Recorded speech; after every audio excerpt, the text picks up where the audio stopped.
I'm so excited today to have this conversation with Guadalupe Rodriguez, the CIO of Talipot, the chairman of the 1200 VC, and a leader in the industry of VC and alternative investments that really must have so many stories to tell, and I hope that we can get a few of them. So if we could please, a big hand for Guadalupe.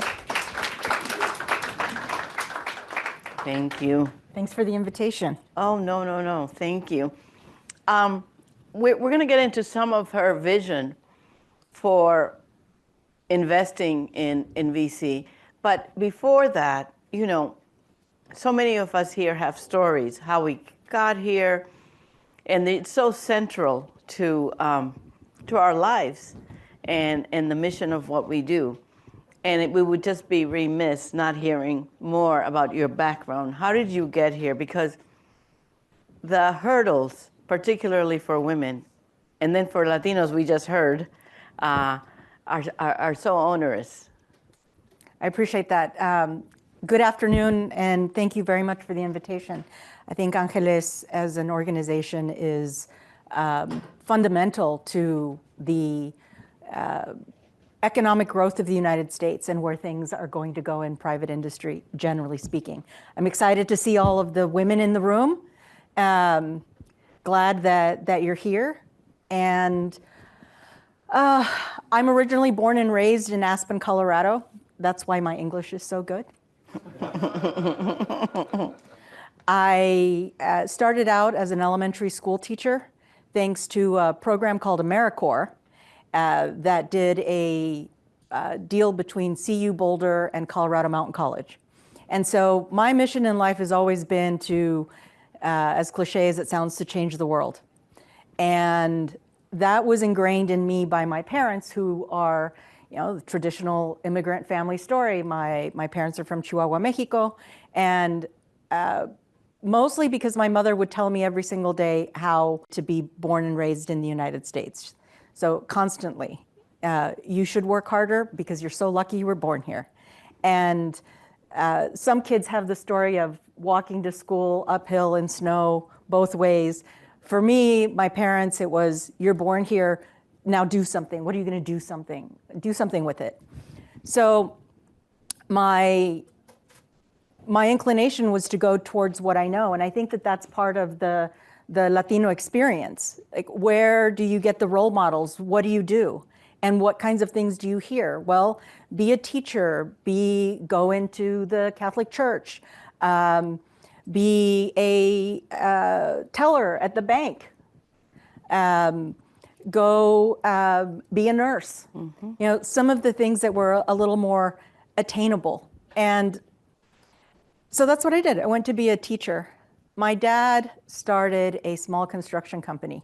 We ended up in Aspen because he worked for the railroad, and that's where the railroad ends, in case anyone wants to know.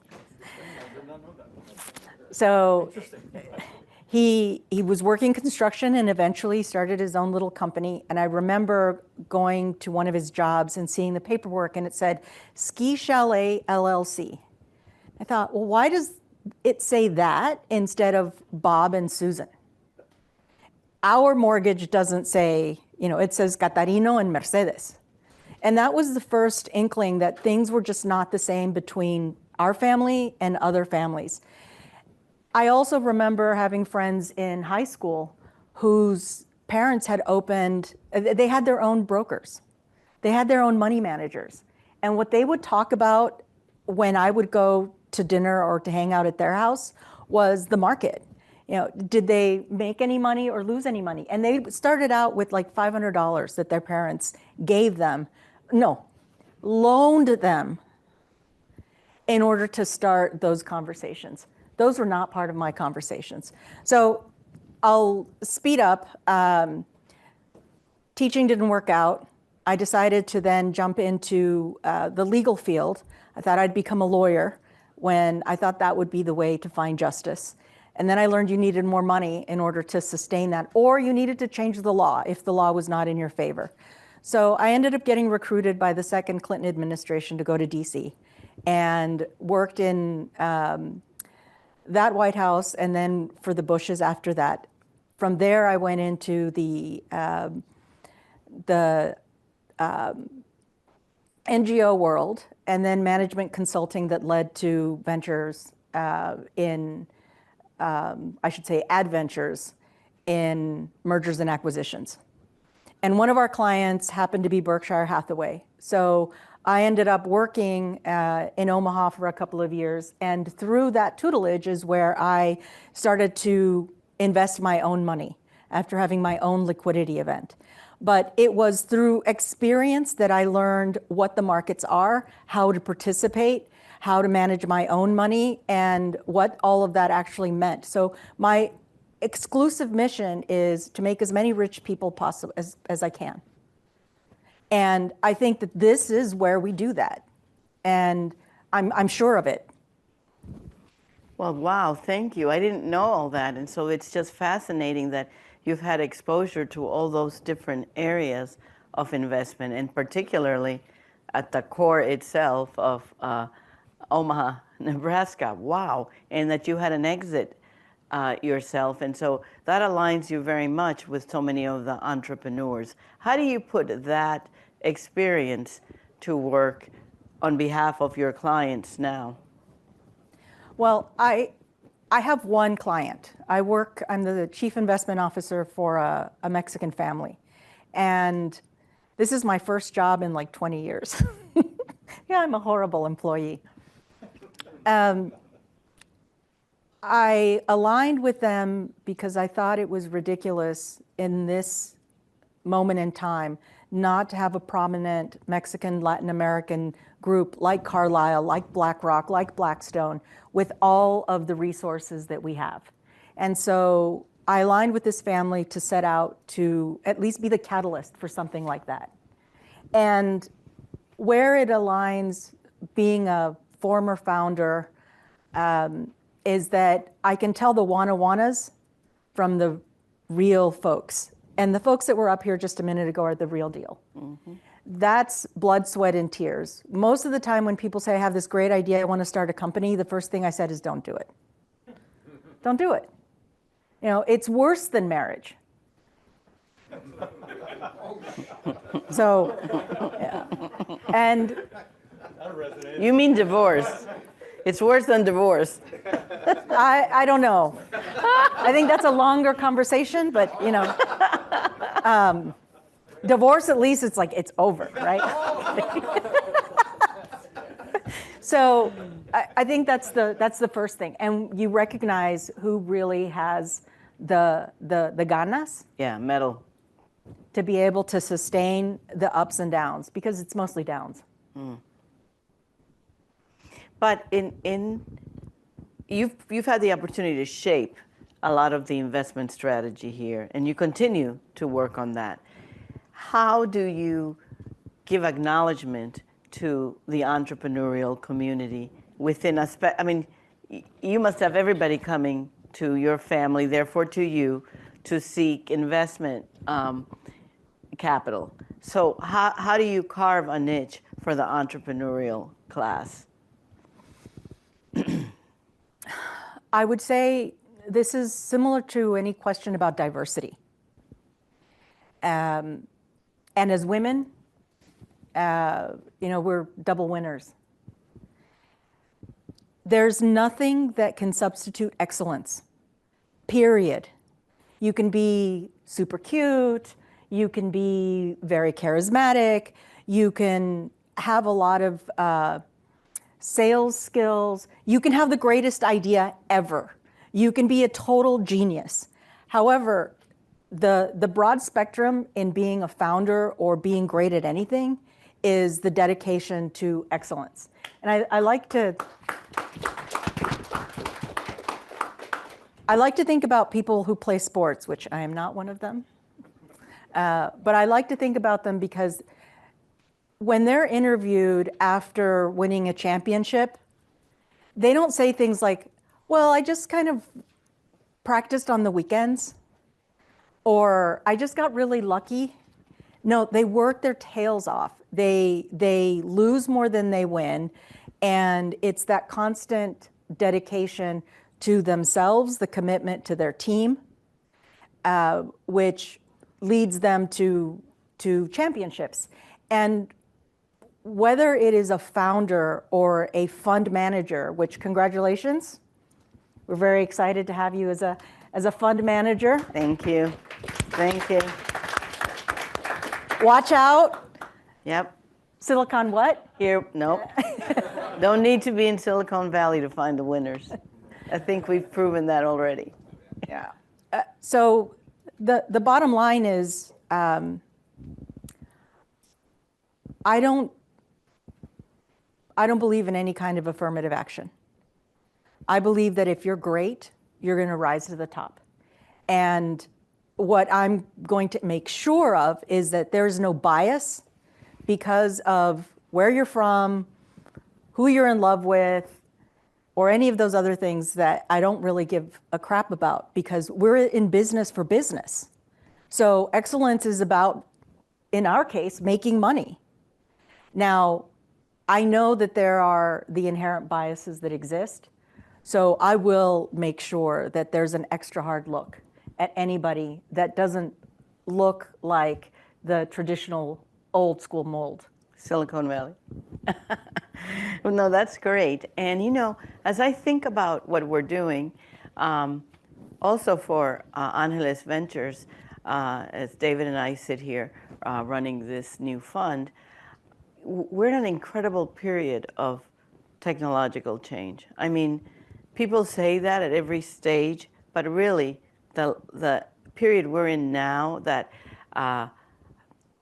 promises to change the way we work 100%, that accelerates in one little chip, you know, what used to take, you know, thousands of pages in an encyclopedia, and it's all there and it's all at the touch of a button. What resources do you rely on to stay on top of the trends in technology and to identify the ones that are worth investing in? So I'd go back to my parents. Again, my parents said, we don't have anything to give you as an inheritance, but we will give you this. Spend time with people that have money to pay you. Work for people that have money to pay you, and spend time with people that have something to teach you. And so that, first and foremost, time is the most precious commodity that we have. So I've made a decision to come here because of you. Thank you. And I believe in you. You're proven, and you're just getting started. And so I learned from you. So that's the first thing. The second thing is there's a lot of common sense, which I learned from my former boss. Trends come and go. But we have basic things: food, water, shelter, oxygen, those things that we need. And then the thing that we're all told, find a problem to solve. Now, the question about that problem is it a macro or is it a micro problem? And so when we think about trends, it has to align with two things. One, our values, and two, what do we want the world to look like? And so for us as a Mexican family and a global investor, we think about things like lack of alignment of rule of law. We think about corruption. We think about access, equal access to all. So whether it's AI, blockchain, crypto, the way that we look at it is, who is it solving these problems for, and how long is it going to solve the problem for? And so for us, things like prop tech, fintech, those are equalizers between so-called emerging markets or third world countries and developing countries. You can eliminate we can decrease corruption if we're able to eliminate cash. Mm. So those are the kinds of things that we think about. And those are the kinds of areas that you prioritize for investment, those that lead to a better outcome for all. For all. Because you're You've mentioned equality several times. Yeah, changing systems. So 90% of all the goods that we still get are through traditional shipping. That's an industry that we need to take a look at. If the Panama Canal shuts down in 3 days, the United States supermarkets shelves will be empty. 3 days. So those are the kinds of things that, what's going to happen next? If we have another pandemic, how are we going to move things from one place to the next? So I think one of the going back to your question, the things we have to be careful, one of the pitfalls is being too smart for our own good. Now, things have to come back to simple terms. Wow. No, I agree, but it's great that these tenets are driving, the vision for you on behalf of the family. And I don't know if some of you follow Lupe on LinkedIn, but every week you write a short pointer on issues very relevant to family offices. But as I read them, and I have been, I find that they have application way beyond the family office. Is that part of the strategy, and how do you come up with these? They're very well written. It's whatever's pissing me off during the Oh boy. They're basic things like, I don't think about equality based on who's more and who's less. I think about it, again, going back to common sense. 85% of all decisions, monetary decisions in the home, are made by women. Statistically, and you can look, there are so many studies done. Statistically, women were better investors.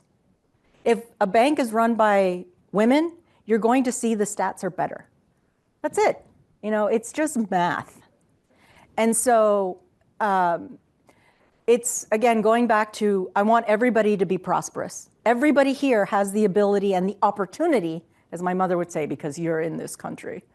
You have the opportunity to be very prosperous, whatever that means for you, right? Because it's not about consumption. It's about quality of life. So those are the things I think about. What did I learn, usually the hard way, that I can share so that other people don't have to go through the same shit? And what's on my mind? What's going on? Yeah, well, those are great, and I encourage you to read them because they're a great way to get an inkling of what it's like to advise a family office with multiple interests, and then how to manage some of the tensions around that function that are inevitable, right? Because it's not just one family member's assets that you're managing. It's generations, actually. So it's really, really interesting. I wanted to ask you about, and you mentioned, you're not for affirmative action, but diversity is different. And you manage the interests, as I mentioned, of a multi-generational office. And that means probably in your work, and given the work that we do, there is a lot of youth in this. And there are a lot of lessons that have to be conveyed so that the same history that we have lived as maybe the first woman, the first Latina, the only woman in a room, the unpleasantness of that, the pressure that creates. How do we convey to the next generation? How do you do it in your position where you have a whole cadre of people working for you? How do you instill the importance of diversity there? I think people are born smarter than I am today. Young people are super smart, and thinking that coming to them, to any young person, which means anyone under 49, with an attitude as if I have something to impart, unless you've asked me, isn't the right approach for me. innovation comes from these next generations. They're not bogged down by biases or impossibilities. They're not restricted in the same way. So I think first and foremost, it's about learning what it is that they want. And then aligning that with the values, again, of the family. Because the fundamental foundation is based on the values. If you believe in honesty, then whether you're 70 or 12, you can still go back and say, well, is what you're thinking about, is this idea, how honest is it to the people that you're going to work with or use it with? So honesty, trust, faith, and hard work. Yep, the basic rules of success. Yeah, luck only comes from a whole lot of hard work, right? I want to make sure that there's time for questions, and I know that people have been very interested in this talk, so I want to give the audience an opportunity to do follow-on questions.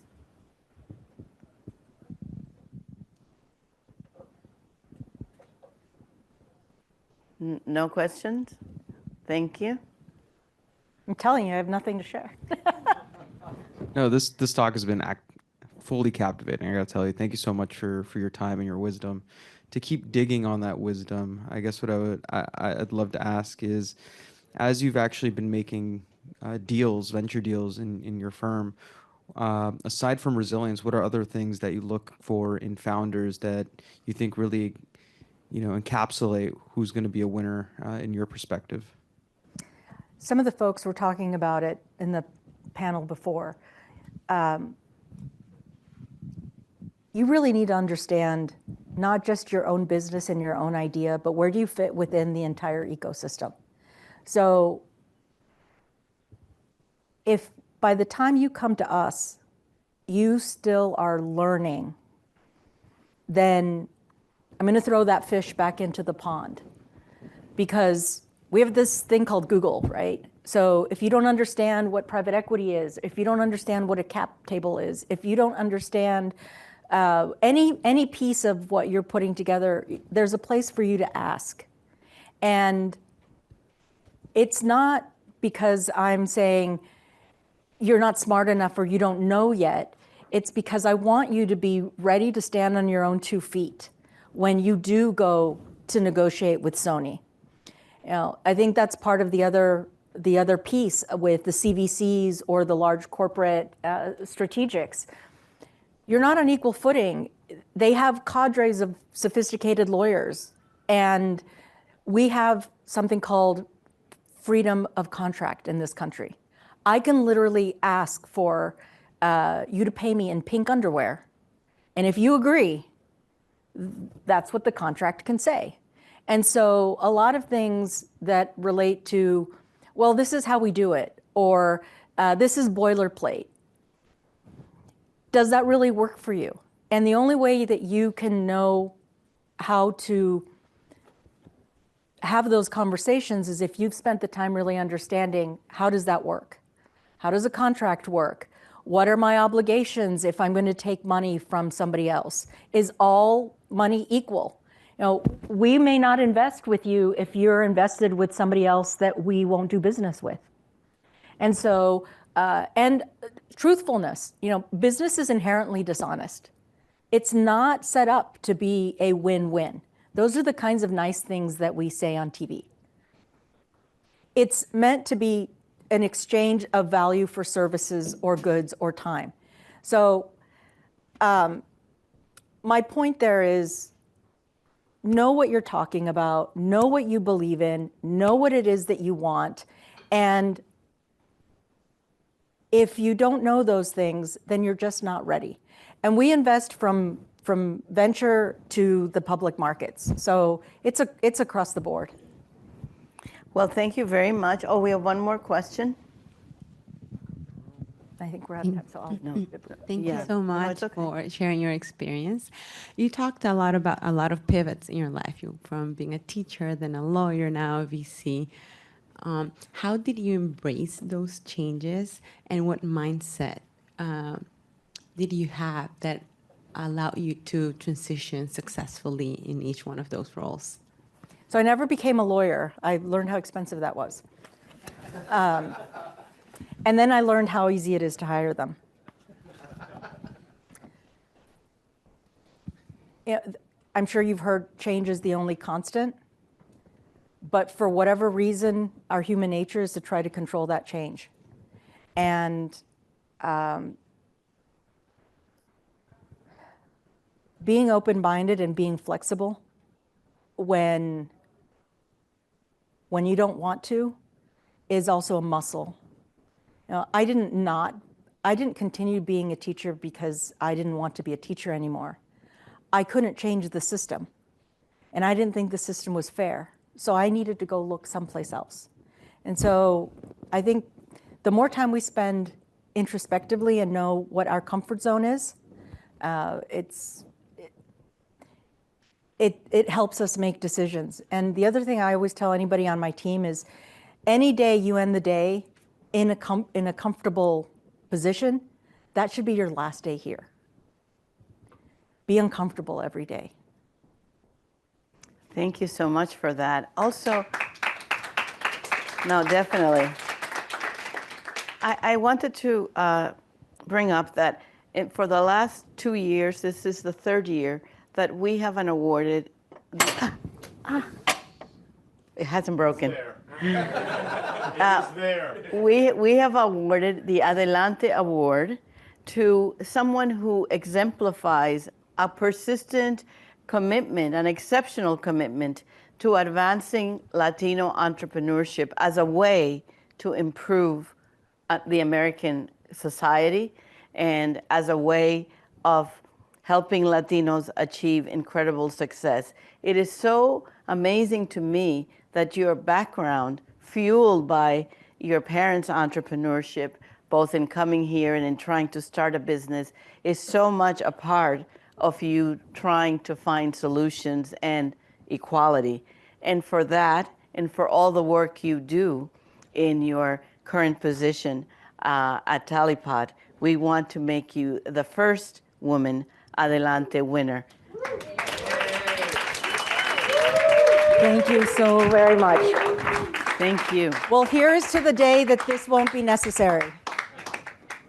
Right.